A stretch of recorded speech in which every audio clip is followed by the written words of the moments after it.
Joel and Tess. I said, I don't know who you are, but you must be very important to Emeil to have shot you. Do you know that woman? She was silent. I went to Emeil. Who is this? She laughed and said, Go to hell, Harry. Now you are the one who is going. When you arrive, save a place for me.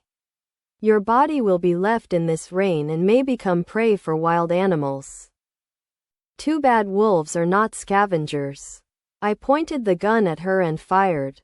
She remained motionless while staring at me. Derek said to me, What should we do with these? I said to the executed woman. Emeil didn't answer. He is asleep now. What about you?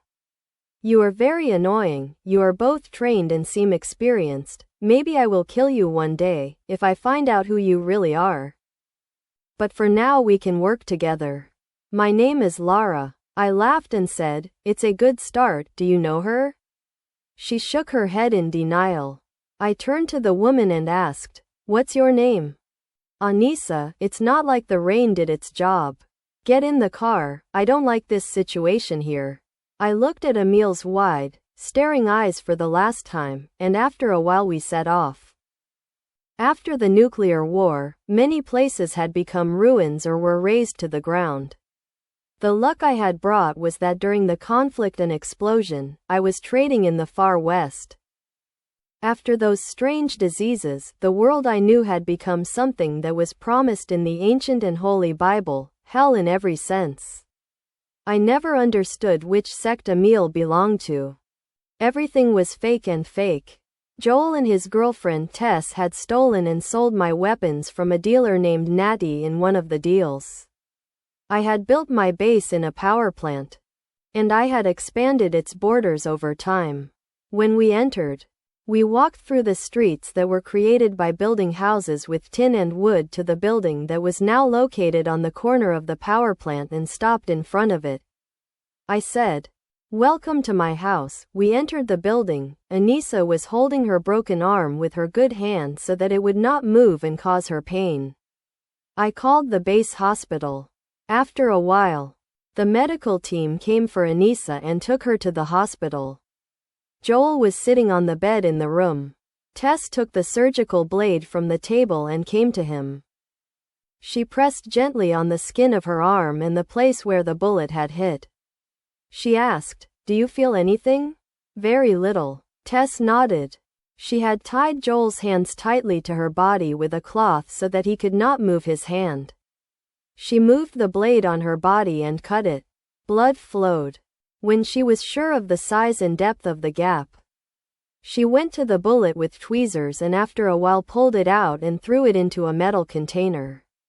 After dressing and stitching her hands, she opened his hands. She washed her hands and said, We were lucky. If we had fallen into the hands of Emeil or Harry, it was not known what would have happened to us now.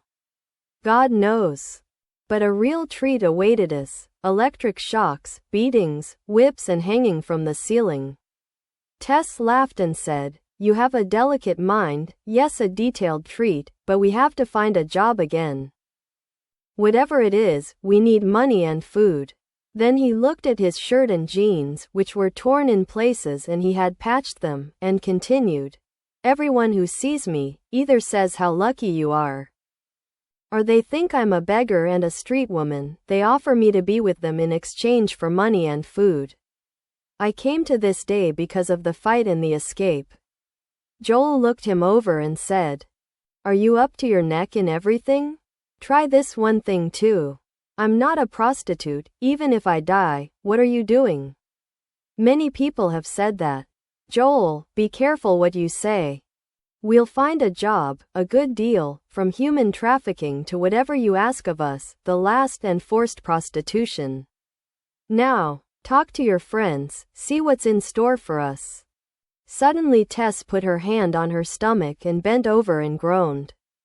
Joel walked towards him, who gestured with his hand, I'm fine. You haven't eaten in days? Do you have anything to eat? Tess took a plastic bag from the shelf and took out 2 baguettes and gave one to Joel. He tried it, it was edible. Tess, this was the last one, we ran out of money. Joel bit into a piece of bread. Tess bit into it. Joel said after a while, "It's delicious. The taste of hamburger, lettuce and Thousand Island dressing is great." They both laughed. Then Tess left the house.